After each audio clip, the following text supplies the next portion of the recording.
My next witness, কল্পনা দলুই।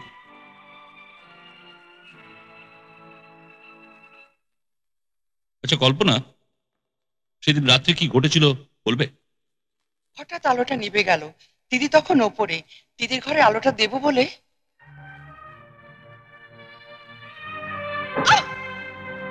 জ্ঞান হতে দেখি আমি হাসপাতাল শুয়ে আছি। শেষ তুমি ওকে কবে দেখেছো? 15 নভেম্বর রাত্রি। কখন, কোথায়? Your witness.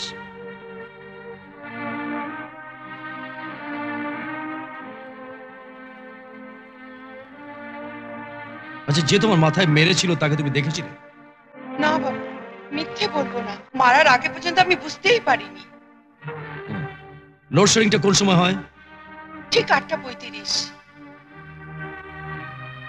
8:35? হ্যাঁ, ওই সময় আমি টিভি দেখছিলাম তো। হুম। 8:30 চিত্রগীতি আরম্ভ হয় তো, সবে মাত্র হুকুকু গানটা আরম্ভ হয়েছে, আর সারা তক্ষুনি কারেন্টটা চলে গেল। আমার আবার শুনে সেটিকে খুব ঠিক আছে, পছন্দ ঠিক তো। আছে। Order, order. That's all. My next witness, Inspector P.K. Mohanty. Inspector, আপনি যখন আসামিকে দেখেন, আসামি কি তখন দীপা দেবীর গলা টিপে ধরেছিল?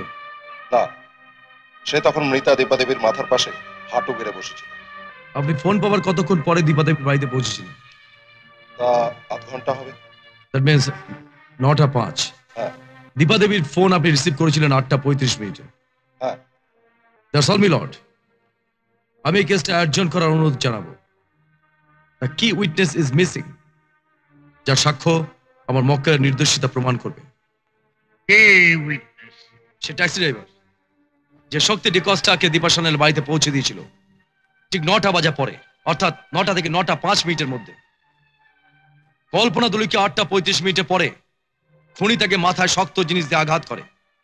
তাহলে কি কল্পনা দলুইকে অজ্ঞান করে 8:35 পরে সে হাইওয়েতে পালিয়ে গিয়ে আবার ট্যাক্সি ধরে ক্রস রোডে ফিরে আসে এবং 9টার পরে দীপা সান্যালকে খুন করে খুনি মৃতদেহের পাশে হাঁটু গেড়ে বসে তাকেই আশায় যে কখন পুলিশ আসবে?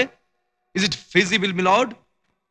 Your Honor, আমার পণ্ডিত বন্ধু উদ্ভট সব যুক্তি দিয়ে আমাদের গুলিয়ে দিয়ে কোর্টের অযথা সময় নষ্ট করছে।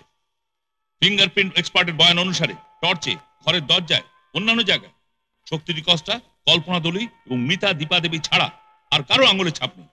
আসামির শার্টে কল্পনা রক্ত, আর তার সঙ্গে সঙ্গে আসামির past record. What more do you want milord? Milord, আমার কিছু বলার আছে। আপনার যা বক্তব্য ওখান থেকেই বলুন। আমি হতভাগী দীপার বাবা। আমার মেয়েকে নৃশংসভাবে খুন করা হয়েছে। সারাটা জীবন আমি আইনের সেবা করেছি, ধর্ম জেনে আইনের পুজো করেছি।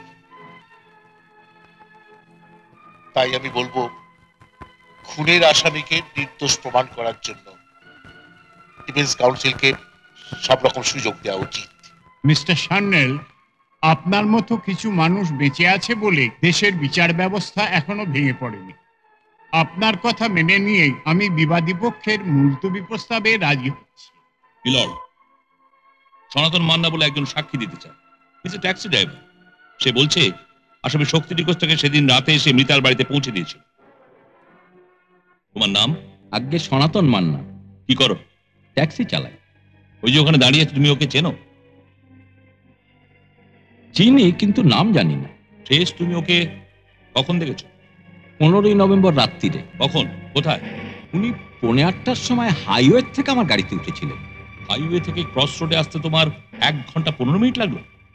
1 ঘন্টা 15 মিনিট না তো বাবু, খুব বেশি হলে 10-12 মিনিট লাগবে। আমি যখন ওনাকে সেখানে পৌঁছে দিয়েছিলাম তখন 8টাও বাজেনি। মিথ্যাবাদী মিলর্ড। মাই গড, তুমি বলছো তুমি ওনাকে 8টার মধ্যে পৌঁছে দিয়েছিলে? আবার ইউ শিওর? বাংলায় বলুন বাবু।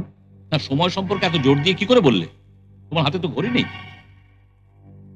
ওনাকে ছেড়ে দিয়ে গাড়িতে আরেকজন সওয়ারি তুলল। সে বললে 8:30টার মধ্যে বাস স্ট্যান্ডে পৌঁছে দিলে 20 টাকা বেশি দেবে। দিলুম সাই সাই করে পৌঁছে 8:20 মধ্যে। That's all, Your Honor. Your witness.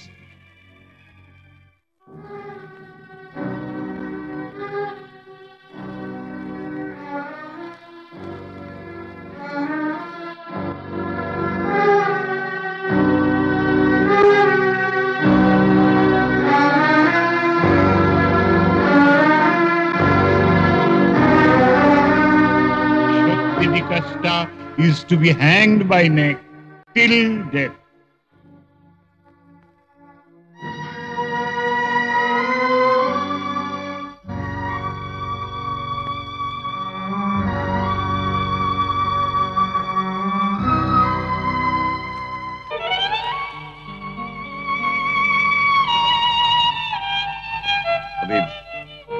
আমি সুপ্রিম কোর্টে অ্যাপিল করব।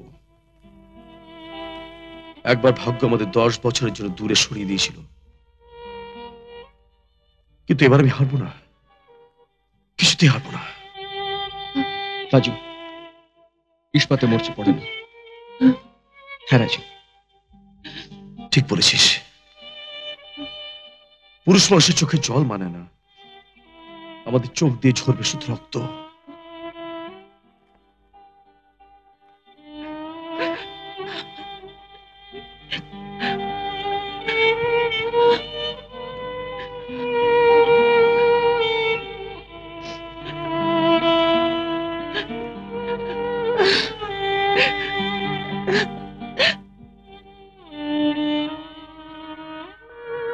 সব যেন কিরকম হয়ে গেল। কত স্বপ্ন দেখেছিলাম রিমঝিমা আমার ঘরে বউ হয়ে আসবে, আমাদের সংসার ভরে যাবে, নাতি নাতনি। তোমার আরেকটি ছেলে দুদিন বাদে ফাঁসির মঞ্চে দাঁড়াবে, আর এই সময় তুমি তুমি নিজের কথা ভাবছো? সত্যি সত্যি আমি ভীষণ স্বার্থপর। আমার ওপর তোমার ঘেন্না হচ্ছে না গো? পাগলি কোথাকার। না, কিচ্ছু বলতে হবে না। 40 বছর ধরে আমি মাথা উঁচু করে বেঁচেছি। আইন যারা তৈরি করে তারা আমায় শ্রদ্ধা করে, ভালোবাসে। আমি শক্তিকে বাঁচানোর জন্য 3টি ভুবন তোলপাড় করে দেব। আমি আছি, আমি থাকবো। আমি থাকতে তোর গায়ে কোনো আঁচ আমি ফেলতে দেবো না। শক্তি! বিজন, তুমি আমাকে এরকম অন্যায় অনুরোধ করবে আমি ভাবতে পারিনি।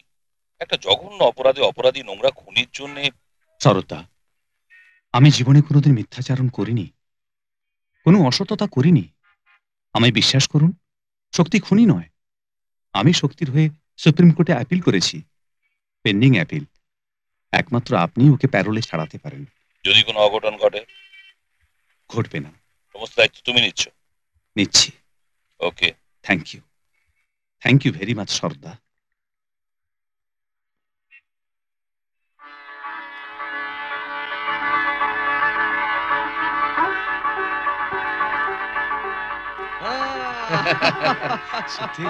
তুই? হ্যাঁ, আমি জেল ভেঙে পালিয়ে আসিনি। বিশ্বমশাই আমাকে 1 মাসের বেলে ছাড়িয়ে এনেছেন। বাবা? ও হ্যাঁ, এই চাবিটা ধর। মারা যাবার সময়টা দীপাদেবীর হাতে ছিল।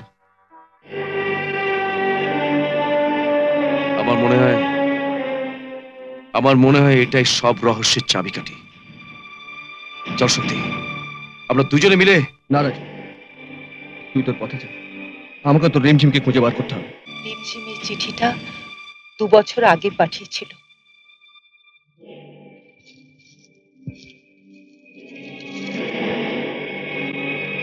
মাসিমা, মেসোমশাই, ছেলেবেলায় ছেলে খেলা করে কি কথা হয়েছিল ভুলে যাবেন। আজ আমার সবকিছু হারিয়ে নিঃস্ব। সম্বন্ধ সমানে সমানে হয়। প্রণাম রইল রিমঝিম। আমি যাই। শক্তি, শক্তি, না, কোনো কথা না। আর রাজেশকে দেখার ভার তোর এই ছোট্ট কাঁধে বলতে পারবি তো? আল্লাহ জেজাস মা কালী কসম, আজ আমায় যেতেই হবে। আজ তুই আমায় পিছু ডাকিস না।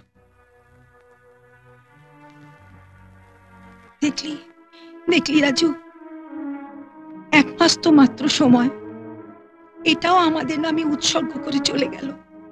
নিজের কথা একটুও ভাবলো না।